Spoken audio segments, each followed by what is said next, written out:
Shalom, mu kanya gato muga mukurikirana intare zo ku musi wa mbere muhezagirwe. Shalom, Yesu nahimbazwe. Ego nanje gutanga ubuhamya. Imana y'amahoro. Je sanje n'umupapa. Tubatse, dufise umudamu. Ariko nije kuvuga igitangaza Imana yankoreye. Jewe nari nabaswe n'icyaha cyo gusambanya bene data. Jewe icyaha cyo gusambanya cyanyiziriyeko.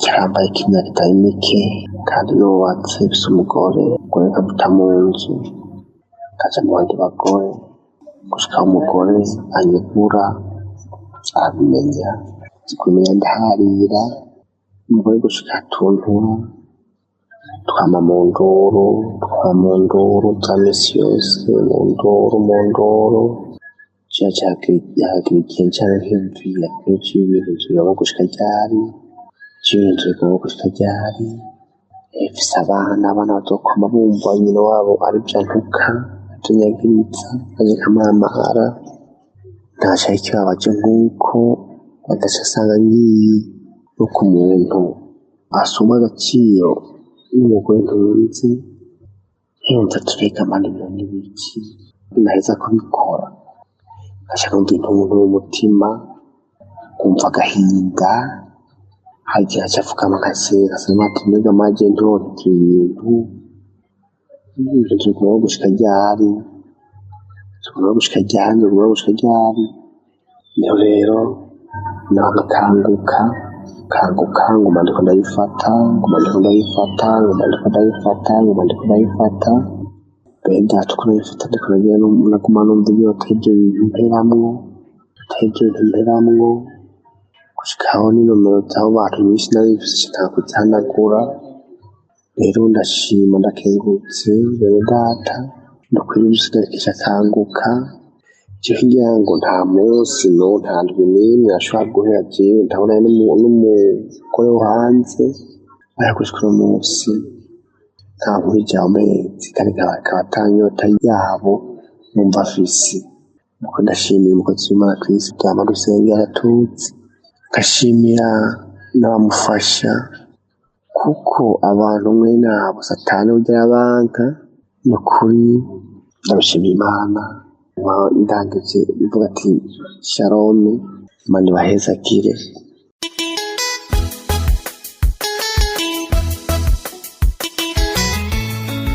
Mahoro y'Imana mwese abantu bose bakanguka ndabaramukije mahoro y'Imana. Nashaka kubanza gusaba imbabazi ku bintu ko naratevye gushinga intahe ko shetani yashatse kuza irasubiza inyuma mugabo uyu munsi numva ko shaka gushinga intahe kuvy'Imana yankoreye. Ndashima cane kose ku bantu bose badufasha kuduha intahe kuko ziradukomeza.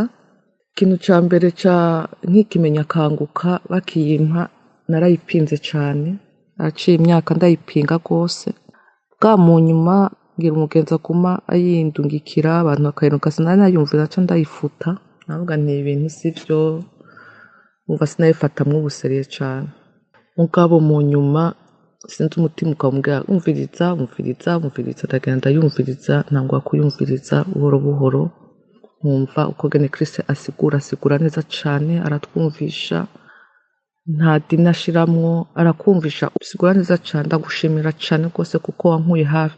Aba mu nyuma rero naragerageje kuza ndumviriza rwose ikintu nakuyemwo muri kanguka nkashima n'Imana ku buntu yankoreye mfise umutima ufise amahoro yandi n'ahandi ntane kuyakura atari mu Mana mfise amahoro ku mutima biteye sinzi geno besipika kuko n'ibintu bindengera nta kintu kimwe bikintera ubwoba ibintu byose ndabiha nawe bitaza uko ndabishaka byose nabihaye Imana ndabiha uhoraho ndiho. Mu nyuma rero ikintu nashaka gushinga intahe ubwa ikintu ca mbere nashaka kuvuga nuko nahevye itabi haciye exactement nk'imyaka 2 narahevye itabi vyarananiye ubwa mbere naranwa mu nyuma biranka nkahagarika nkasubira mugabo mu kwezi kwa12 2020 niho nahagaritse complètement itabi.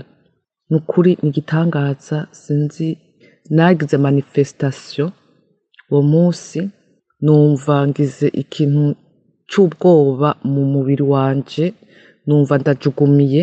Guhera uwo munsi n'itabi nari mfise naciye ndayita. Ndashima cane ndiho kuko yankuye habi. N'ubu ndacafise urugendo rurerure mugabo ndiho turi kumwe, ntabwo wafise. Ndazi ko yangiriye imbabazi ku bintu kuko nakoze ibicumuro vyinshi, ikintu cose umuzi ikintu citwa igicumuro nagikoze, mugabo ndiho yarambabariye. Ndashimiye cane bivuye ku mutima abantu batanga amatemonyage. Ndashimiye cane Christ n'umuryango wiwe kugene yitanga akaduha izo nyigisho, kuvyuka mu gitondo akaduha inyigisho. Imana kongereza imigisho. Ndashima cane rwose abafasha Kanguka mu buryo bwose, kuko yaba mutariho ntivyokunda. Imana ibahezagire, ndiho ababe hafi iminsi yose. Ndashimye cane rwose. Umunsi shetani ndayitsinze. Ndashima rwose, ndabashimiye ntanze intahe. Imana ibahezagire, ndiho agumane namwe. Amen.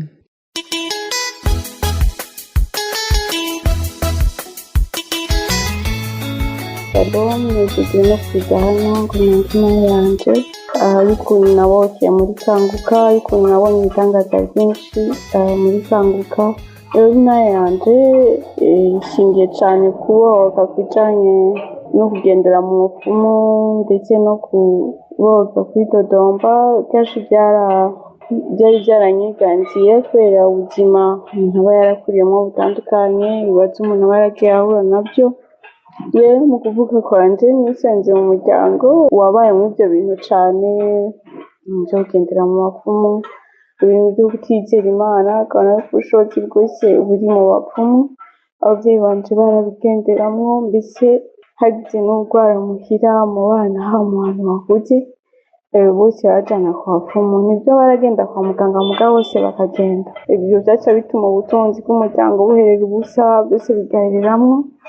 Rero jewe intare yanje ishingiye ija kuza neza kuko urumva nkiri muto yaho barangiye. Rero maze gukura nkaza amashure, niteze ibintu vyinshi, niteze akazi keza, niteze urugo. Narijyana n'ivyo bigoranye, kuronka amahera y'ishure bikagorana, kwiga bikaba bidasanzwe bigoye cane kuri jewe kubera uko kuntu umuryango ntibumvikana abavyeyi bacu, bikaba bigoye. Rero maze guheza nashatse gucira inzira ngo mbone urugo, ngo mbone akazi, ariko biranka. Rero mpitamwo kuja mu bijanye nanje n'abapfumu, ariko nta gisubizo naharonkeye.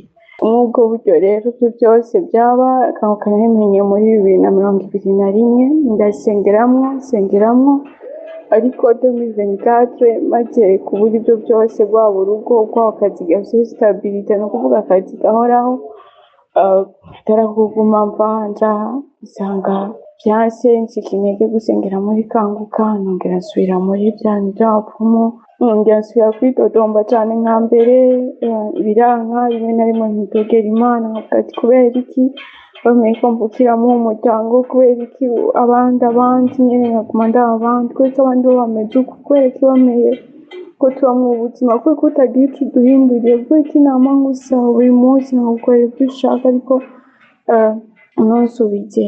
Ikindi naco ndogera abavyeyi banje, rimwe na rimwe nkabashwanira kubera ishavu, nkababwira ati kubera iki, nkabaza mama wanje ati kubera iki utahukanye papa hakiri kare ntaravuka, kubera ko ndi umwana wa nyuma mu bana tuvukana. Nkavuga ati kubera ko utahukanye ntaravuka, nkamutatira kenshi ko iki wamuhisemwo, wahisemwo papa, wabikuye kuki nyene, nkamwidogera cane kandi nawe bikamubabaza. Rero ico gihe nongera ndasubira gufata Kanguka kuva 2024 mu kwezi kw'icenda, subira kuri Kanguka, ndavuga ati n'ahandi noja ni hehe, cane cane ko iyo numvirije Kanguka ndemesha, nkumva nsubijwemwo intege, cane cane izindi ntare z'abandi zikankomeza, nkumva ko mu rugendo ntari jenyene, hari umuntu turi kumwe.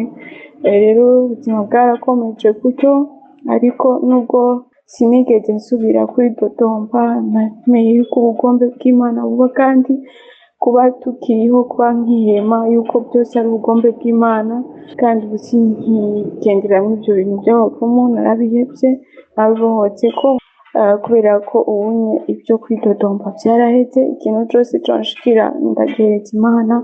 Ubu ndasenga mu gitondo, nkahereza umunsi wanje Imana. Wumva ubwa mbere navyuka uko nkiryamira kuko navuga ati n'ubundi ntakiza guhinduka. Rero inka yanje yari kuri izo point zitatu: kubohoka kuja mu vy'abapfumu, kureka kwidodomba, mbese no gusenga buri munsi, no gutegura umunsi, kuryama nsenze. Rero inka yanje nagambiriye kenshi kuyitanga, niyumvire kenshi kuyitanga, ariko biranka kubera inkumvu ziranka. Ariko kuri ino nshuro mvuze ati reka nange intahe nanje yofasha benshi nk'uko intahe z'abandi zamfashije kongera kwiyumva, kubona ko kubaho k'umuntu ari Imana. Rero ndangije nshimira cane cane umukozi w'Imana, we yemeye gukorera Imana, yemeye kuyigamburukira, umufasha wiwe, abo bakorana muri Kanguka kugira ngo igikorwa kibashe kutugeraho neza, mbese n'abo bose bafise uruhara muri Kanguka mu mpande zose. Ndamukengurukiye cane, Yesu yabaha umugisha. Nongere nkengurukire cane by'umwihariko abantu batanga intahe. Ni ukuri intahe zirakomeza, intahe zitanga inkomezi, intahe zitanga inguvu, zirafasha umuntu kuva ku ntambwe agashika ku yindi mu bibazo aba arimwo. Nuko rero murakoze, shalom.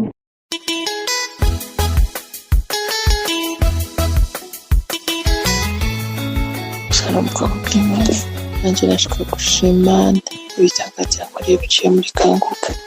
Jewe narabaye ngaho ntaramenya Kanguka, nari nsanzwe ndi umukristo, ninjira mu isengero senga ntaha, ariko narabushwe n'ivyaha vyo gusambanya bene data.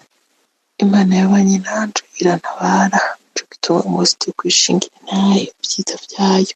Rero kuva menye Kanguka namenye Imana ukundi gusha, nigishijwe Imana ukundi gusha, kuko nayifata kera ntaramenya Kanguka.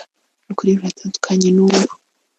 Imana yarangiriye neza bene data, namenye ubukuru bw'Imana, naho nafata ko ari ivy'Imana ishobora n'ibidashobora, hari ibyo ntosengera n'ibindi ntosengera, ariko kugeza uyu munsi natanguye kumenya ko ata kintu na kimwe kidashobokera Imana, ntanguye kumenya Kanguka.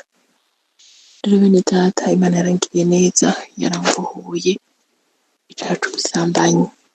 Nabikora nsanzwe nubatse, nsanzwe senga, ntaha, nsaba Imana imbabazi, ariko bikama kwa kundi nyene. Ariko maze kumenya Kanguka, naka imbere y'Imana ndasenga, mbwira Imana ati Imana urantabara ukunkure muri ibi bintu. Sinabona impamvu ndabirimwo, sinabona impamvu ndabikora, naraheza kubikora nkicuza. Mbwira Imana, Mana uzunkure muri ibi bintu, nzogushima. Kristo ariko arigisha ziriya nyigisho zo kuwa gatanu, uwo munsi aravuga ati hari umudamu yubatse akora ivyaha by'ubusambanyi.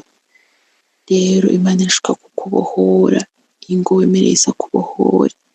Ndabwira Mana ukuri ni jewe, ungirira imbabazi umbohore, ngenzo gushingira intahe. Biba ngaho ku buzima ndabamwo bw'ivyaha, ariko nabikunze mbabaye, nimvira impamvu ngenda muri ivyo bintu, nayubuze.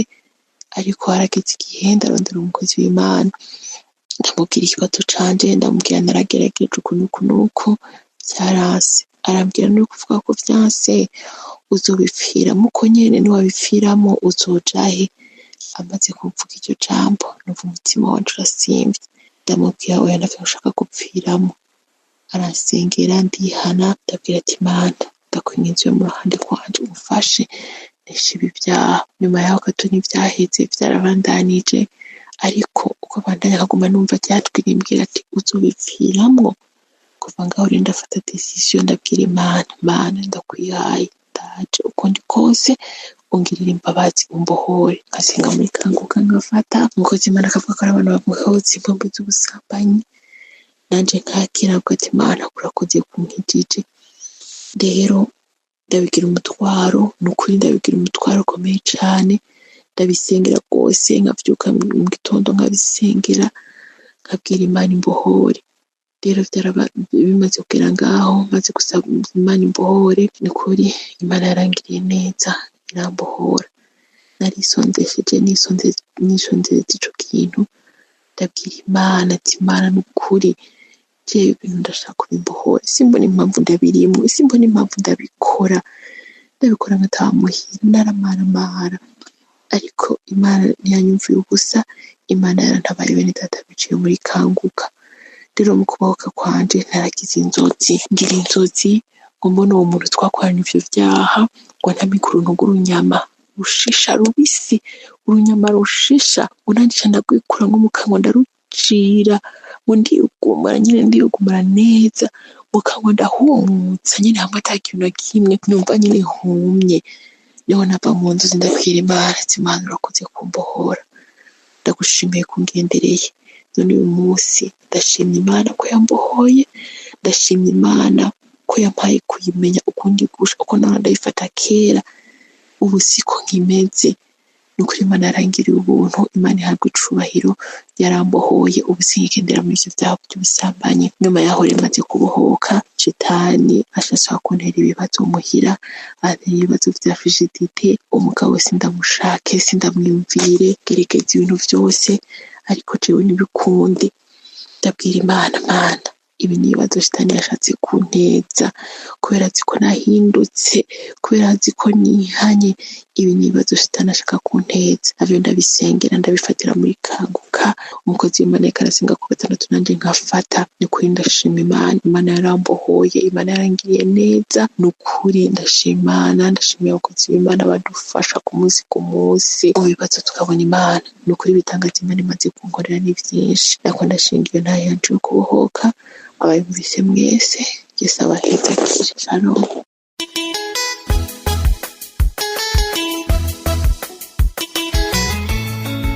Shalom, nanjye ndi umwe mu bavukanyi ba Kanguka. Nari nipfuje gutanga intahe y'ibitangaza Imana yankoreye biciye muri Kanguka. Igitangaza ca mbere Imana yankoreye biciye muri Kanguka, narabohotse kwidodomba, narabohotse kudaharira. Jewe nari umuntu adaharira, ariko biciye muri Kanguka kunyigisha umuduha buri munsi narabohotse. Hari abantu benshi nari mfitiye inzigo n'inzika, nkeka mbonye n'amafoto yabo nkumva umutima urarushe urababaye, ariko biciye muri Kanguka kunyigisha umuduha buri munsi narabohotse, narahariye, kandi maze guharira naciye numva nduhutse. Ikindi gitangaza Imana yankoreye, narabohotse guca umutware twubakanye inyuma. Nari umumama mbyaye 4, ariko naca umutware wanje inyuma nkaja mu bandi bagabo, ariko nico narakibohotse biciye muri Kanguka. Ikindi kintu Imana yankoreye gitumye nshinga intahe, Imana ibabaririye ko natevye no gushima. Mu kwezi kwa mbere itariki 19, no kuvuga je ndi no mu Barabu, hari igitero caje mu nzu. Mu cyumba nari ndimo hari 5 y'ijoro n'iminota ndiko ndasenga, numva umuyaga uraje mu nzu, numva impwemu zitangiye gukatika, numva ubwoba bwinshi burantekeye mu mutima. Niho naca nibwira ati reka nshiremo Kanguka. Numva nyene ndagize ubwoba bwinshi, ndavuga ati ubu rero ngomba mfe karabaye. Numva ikintu cyo gupfa kiranjimo, ntangira kujugumira, ibyo mu nda numva biriko birajugumira, ndavuga ati ngomba mfe. Impwemu zigenda zigaruka, rero nca ndashiramo Kanguka iryo joro. Nca numva umukozi w'Imana avuze ngo hariho umuntu akuze yareka arasenga, afise ubwoba bwinshi, ariko nareme iryo n'iterabwoba rya Satani. Ica ndakira, ndavuga ati we ni jewe, ngira gutuza mu mutima kubw'iryo jambo numvise. Iyo Kanguka numvirije yari itariki 17 z'ukwezi kwa mbere nyene, niho umukozi w'Imana yaje avuga ngo hari umuntu akuze ariko arasenga, ariko afise ubwoba bwinshi. Ca ndakira iryo joro nari nagize ubwoba uwo munsi, bivanye n'ibitero nari numvise bije mu nzu, binanira kwakira, binanira no kugwanya. Aravuga ngo iryo n'iterabwoba rya Satani, ngo noreme ntacuba. Ca ndakira iryo jambo ndarema. Nukuri iryo joro sinenzi yuko buca, narasenze ndavuga ati Imana hamwe bwoca jewe ntapfuye, nzogushingira intahe. Imana imbabarire rero ko nategiye gushinga iyo ntahe, ariko ndashima Imana yabanye nanje uwo munsi, ntivyari vyoroshe. Ndashima Imana yampaye no kurema biciye muri Kanguka ikampumuriza. Naciye mbona ko n'abantu turi no muri Saudiya Imana iratuzi kandi iri kumwe natwe, kuko uwo munsi n'ukuri yari jewe, iyo ntumva iryo jambo sinzi ingene vyari kugenda. Imana ishimwe rero ko yabanye n'umukozi w'Imana akavuga ku kibazo nari mfise, nkaronka ihumure n'amahoro mu mutima. Nukuri ivyo Imana yankoreye biciye muri Kanguka ni vyinshi, sinabidondagura ngo ndabimare, ariko kumwe gusa Imana yumve ko ndayishimiye kandi bivuye ku mutima, ndetse n'abapartenere ba Kanguka ndabashimiye. Abantu mwese mugira ico mukoze kugira Kanguka itugereko, Imana ibahe umugisha kandi basubirize aho mukura. Imana ihezagire umuryango w'umukozi w'Imana, Imana ihezagire abantu mugira ico mukoze cose kugira ngo Kanguka igere kuri buri muntu wese. Nukuri Imana yumve ko ndayishimiye bivuye ku mutima. Yari ntahe yanje. Shalom. Nizeye ko mwubatswe, ntimwibage gufyonda ku gakenge kugira mumenyeshwe igihe cose dushizeho ikiganiro gishasha. Muhezagirwe cane.